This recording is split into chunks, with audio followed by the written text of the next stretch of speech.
back to the news at 10. One of Nigeria's leading financial institutions, Skybank, has launched a new digital solution aimed at responding to the needs and expectations of customers, especially those that are internet savvy. With a new service platform called Sky Experience, the bank offers a smarter and more convenient way to do banking. Unveiling the new Sky Experience is the reason the management, customers and the media are gathered here. Over the past 1 year, Skybank has worked closely with one of the world's leading computer technology companies, Oracle Corporation, to bring about this new digital solution. We now have a single sign-on platform that ensures that it's device neutral. In other words, if you have one device, you can have all your accounts at the same time. In the past, we had different platforms for different sign-ons. So largely it's an upgrade, and we believe this is a more simple, straightforward, reliable, secured, and based on one of the best technologies. The Sky Experience gives customers the opportunity to bank on their mobile phones.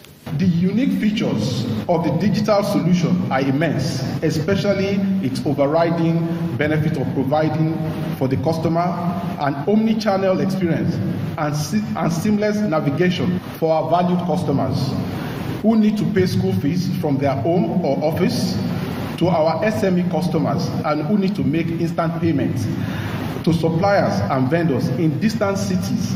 The solution is for you. The Sky Experience appears to have simplified service delivery and personalized customers' experience. The experience on your mobile phone, the experience on your desktop, your palm top is exactly the same and is seamless. Very, very easy to use, convenient, and essentially transformational. Skybank promises that with this new digital solution called Sky Experience, customers can continue to live smart as they bank and Skybank. Is it going to take plenty more photos? Nigeria is set to become the biggest industrial hub in Africa as LADOL, a leading logistics provider in the country's oil and gas deep offshore operations, is set to build the first ever floating production and storage vessel in Africa. During a facility tour with the United States Agency for Trade and Development, the Executive Director, Business Development for LADOL, Mr. Jide Jadesimi, said the company is set to take the lead in providing necessary logistics to meet the demands of international oil and gas transactions. The Lagos Deep Offshore Logistics Base, LADOL, is expanding its local capacity with an additional investment of $500 million. With a staff strength of over 2,000, the investment is part of LADOL's strategy to deliver on its mandate of meeting the logistical needs of oil and gas operations in the country. We've created over 2,000 jobs directly and indirectly, at least double that, right? So when the FPSO comes, the workforce will increase by another 1,500. So those are the direct employees that will be engaged just in this one facility, and we have other facilities that are running within the free zone itself. The United States delegates on Trade and Development Agency are on a partnership mission with LADOL in the oil and gas sector. They get on a facility tour to see what LADOL has on ground for its deep offshore operations. Worked on a power plant for a 5 to 7 megawatt power plant to help them make informed investment decisions. We've worked also with them on upgrading their IT system and do it in a way that opens up the market and makes U.S. companies aware of the opportunities that exist in Nigeria. With the enormous task ahead, just how equipped is LADOL's local capacity to deliver? LADOL is the single biggest local content infrastructure investment, certainly over the last 6 years. And building upon that platform is really where we are now. So our capacity is something that is not rivaled in West Africa in terms of the capabilities of the integration facility that we have here. So the projects that we're involved in now is expanding upon that capacity that we've established and going beyond it. LADOL's team has its eyes set on building the first ever floating production and storage vessel in Africa. The management believes such a feat will further position Nigeria as a major player in Africa's oil and gas market. Let's take a look at some business news for the day. Here's Anne Waudu.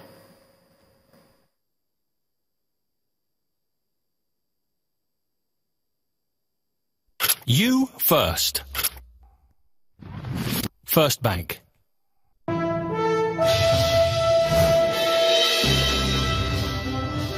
a lot, Ijoma, and welcome to Business News.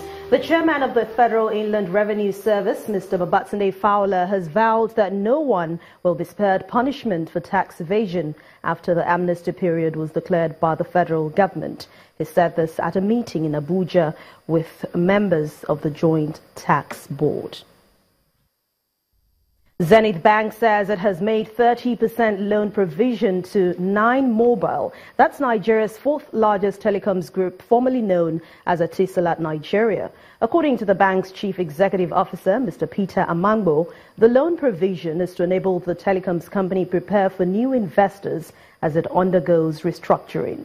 Just last month, regulators stepped into a $1.2 billion debt crisis involving the telecoms company and a consortium of 13 local banks in a bid to save it from collapse and prevent lenders from placing it into receivership. Ghana's central bank has revoked operating licenses of 2 commercial banks in Ghana, that's UT Bank and Capital Bank, citing lack of adequate capital requirements. The shares of the 2 banks listed on the stock exchange have also been suspended indefinitely. In the meantime, the CBN, the central bank in Ghana, has approved a deal that will see Ghana's commercial bank take over the deposits and selected assets of the 2 failed lenders. The rest of the assets will be sold to settle their liabilities. According to Ghana's central bank governor, Ernst Anderson, the closure of the 2 banks was to prevent a threat to financial system. Renewed profit taken from some large caps pulled the stock market down at the close of trading today. For more details, let's join BC Adebayo.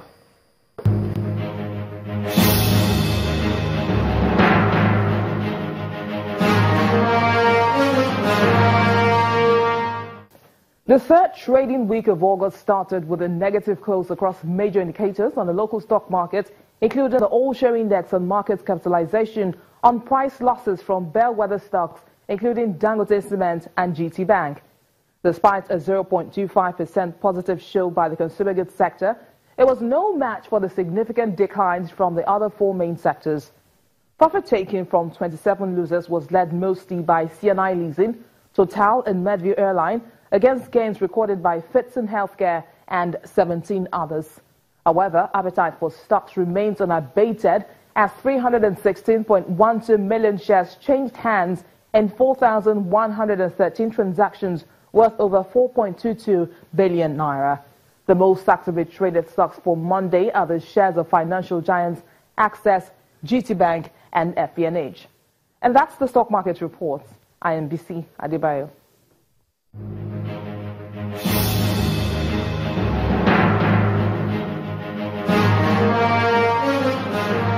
Kenya's stock market hit a 14-month high today on the back of gains recorded last week as investors chair the re-election of President Uhuru Kenyatta. But let's find out how other global stock markets closed today.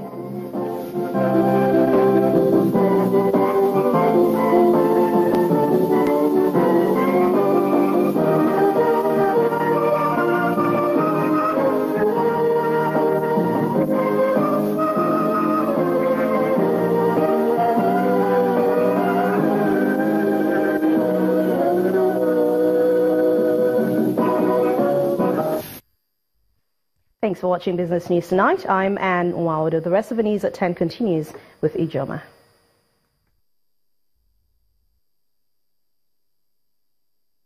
You first. First Bank.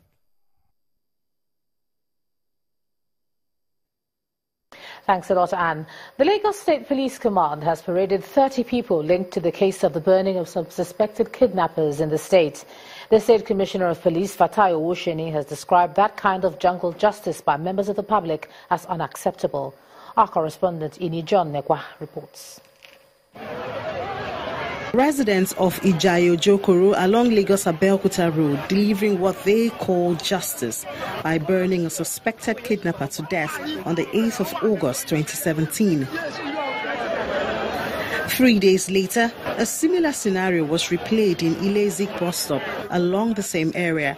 But this time, the police discovered that the victim was a destitute, believed to be mentally unstable. To discourage this trend, the police has arrested and arraigned 30 suspects in connection with the mob action. We ensure that people that are engaged in jungle justice, people that are engaged in also attacking policemen while performing their duties will be made to face justice. The police says the suspect to be arraigned in court on the charge of disturbance of public peace. Also, 7 suspects from the case of kidnap from a tunnel in the area are also paraded.